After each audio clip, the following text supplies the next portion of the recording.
All right, let's graph some transformations of cosecant and secant. So again, we're thinking about this y equals, and it could be either of our functions. Let's go ahead and use cosecant. B, x plus c, with a plus d on the outside. It all operates the same as we've been using. The one thing that really changes is how we use b. Well, changes as in we go back to how we originally used it. So with cosecant or secant, period is 2 pi over b. But the other shifting and vertical stretch compression, same. The only thing is that we're switching back to 2 pi since secant and cosecant have a period of 2 pi. All right, so secant. First thing I like to do with these is make a quick sketch of what the function's going to look like. And what I was mentioning before is that if you can't remember where it is, like, is that first one there, or is it over here? Like, where are those asymptotes landing? You can make a sketch of its reciprocal function, which for secant is cosine. So if I made a sketch of cosine here, which looks like this, roughly, then I can have an idea of, okay, those asymptotes are landing there, which was happening at pi over 2, and then we'll start up there. So with that, I have an idea of my original function, and then from there, we're gonna graph. All right, so the transformations we're working with here. We're going to have a vertical stretch by 2, which is really those coordinates, like those values at 1 and -1, instead of being at 1 and -1, they're going to be at 2 and -2. So those vertical distances will stretch. The period of the graph is going to be 2 pi divided by that value for b, which is pi over 4, which is going to be 8. And then we'll have a horizontal shift. So we're going to shift. Let's see, since it's addition, we'll be moving to the left by 1. All right, let's set up these axes. So we'll be here. Let's see, for the y-axis, I just need to see up to 2 and -2. I need to see beyond them as well. So we could do, let's go ahead and do 1s.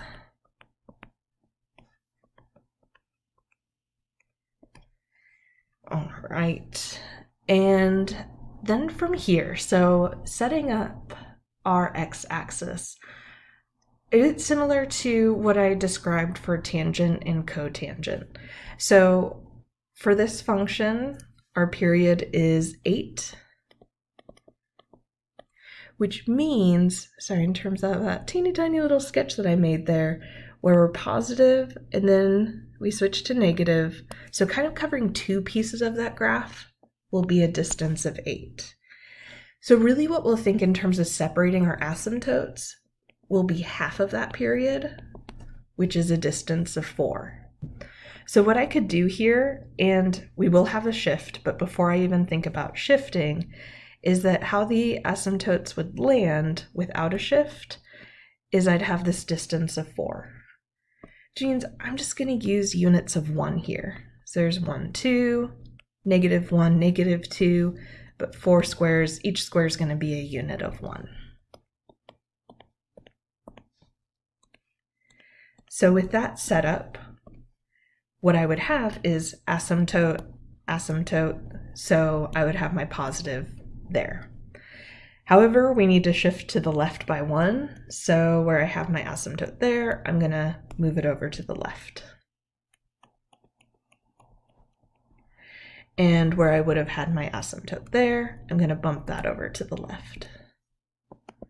So I'm seeing is an asymptote every 4 squares. There. All right. So I have that. And then to see the period of the graph, it's that we'll have either positive or negative, and then the other form. So that'll span 8 units. All right, so before shifting the graph, where I would have been at 0, 1 for that kind of minimum point for that part of the graph, what we would do is, well, we're moving it over, but we also have this stretch by 2. So instead of being at 1, it's going to be up at 2. And so that's occurring halfway between the asymptotes. So halfway we're getting that value, which means if I'm over here, this will be the negative form. So I'm going to go down 2. So where it would have been at -1, now it's stretched by 2. And then over here, that would be -2. And over here, we could actually see that +2 there. And then from there, I'm good with just sketching like that. You could think about stretching that where we had 1.4 before would now be at 2.8. So maybe I kind of should have made this a little bit lower, but that gets awfully complicated. So I just want a general sketch like this.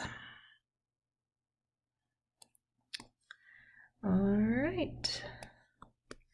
So there's our graph. So we have our vertical stretch by 2, which stretches those coordinates, setting the period where the asymptotes are actually separated by half of a period. So just make sure to kind of think in terms of half of that.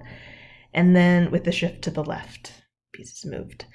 And then again, this links to cosine. So where we would have had cosine like this, we just moved that over to the left one.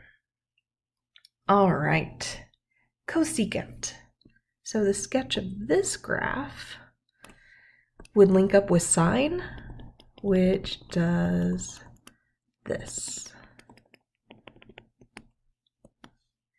So what we would see is an asymptote at pi, and at 2 pi, and at 0, and at -pi, and a -2 pi. And then we're seeing our minimum and maximum values between there. So we'd start above, then go below, below, above. So that just helps me get a sketch of cosecant working. Let's see, we need to factor out this pi over 3. So f of x equals 6 cosecant. Factor out pi over 3. So we'll have x plus, and if you want to see the side work here, so we're doing pi. You can do it this way too, divided by pi over 3. I don't think I've shown the horizontal format before, which we use keep, change, flip when you're dividing with fractions. So you keep the first piece, change to multiplication, flip the fraction. So those pi values will cancel, so we'll have 3. All right, so we have a vertical stretch by 6. I'm going to need to lengthen the y-axis quite a bit. And let's see, for the period, we will have 2 pi divided by pi over 3, which should end up being 6. And then we're going to shift left by 3. All right, there are the pieces. And let's start putting it together. I'm going to scoot down.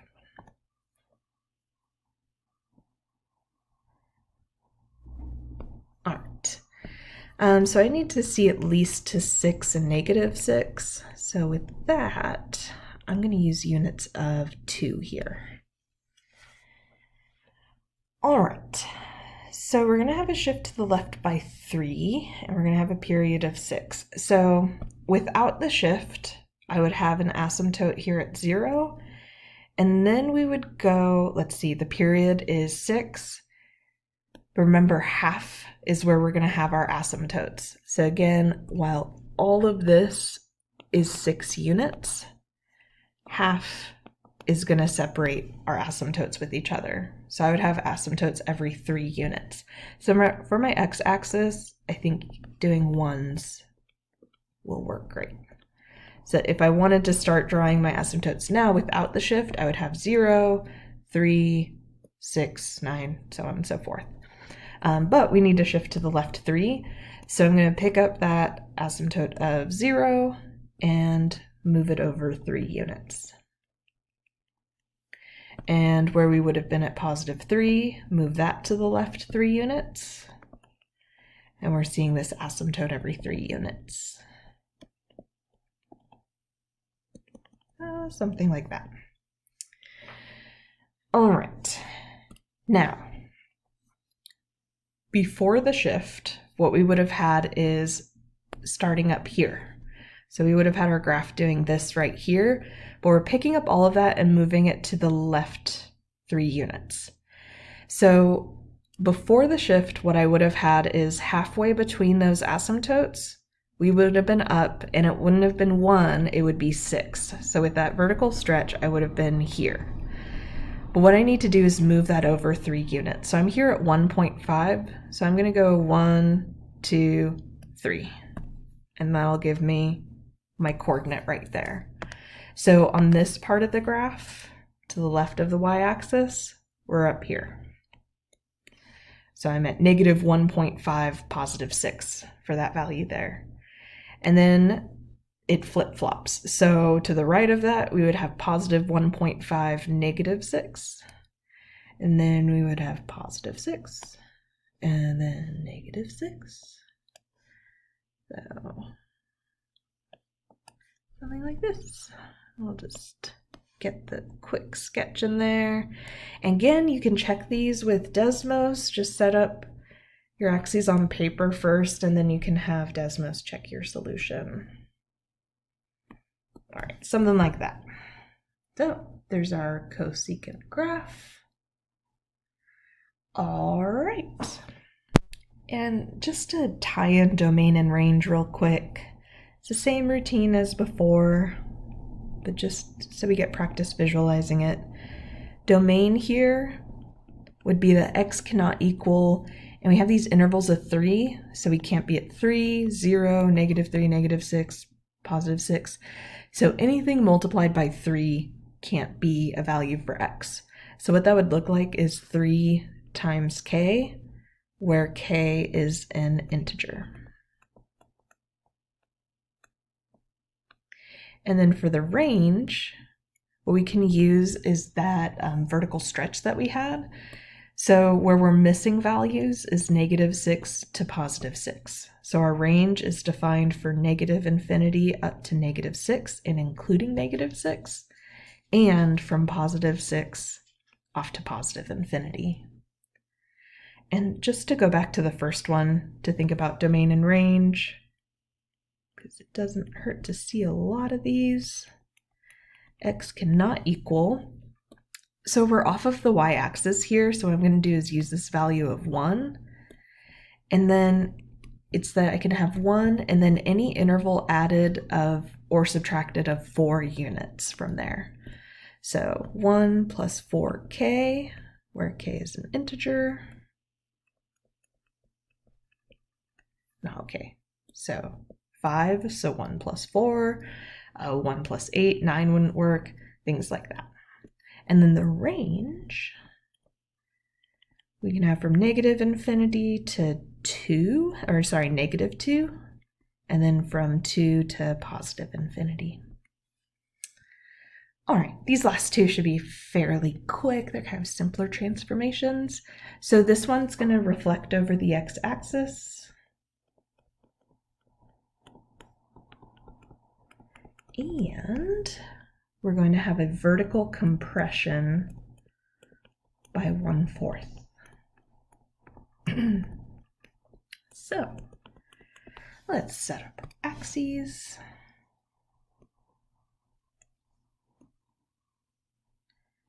So in terms of the height I need to see, I need to go to 1/4.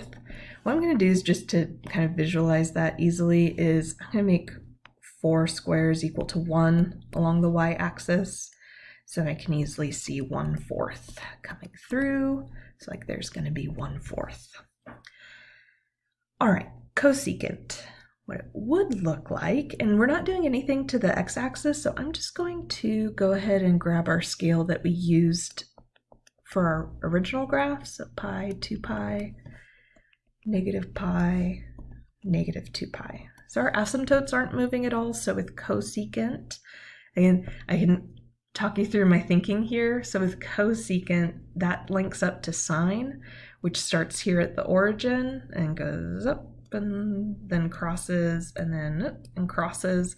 So that helps me visualize my asymptotes. So at the origin, at pi we'd cross again, at 2 pi. So every pi units, we would have an asymptote.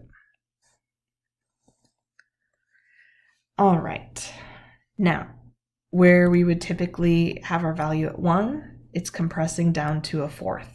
So the positive values will be at 1/4 and the negative at negative 1/4. Now where we would be up here, so halfway between, we'd be there. We have this reflection over the x-axis, so we'll actually be graphing down there. So our first one here is going to be down here. And then the next one will be above.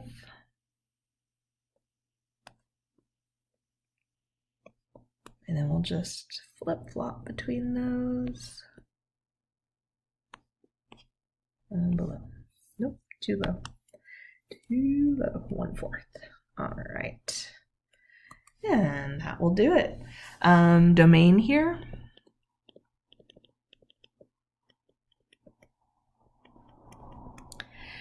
X cannot be, so any interval of pi. So we'd write that as pi times k, where k is an integer.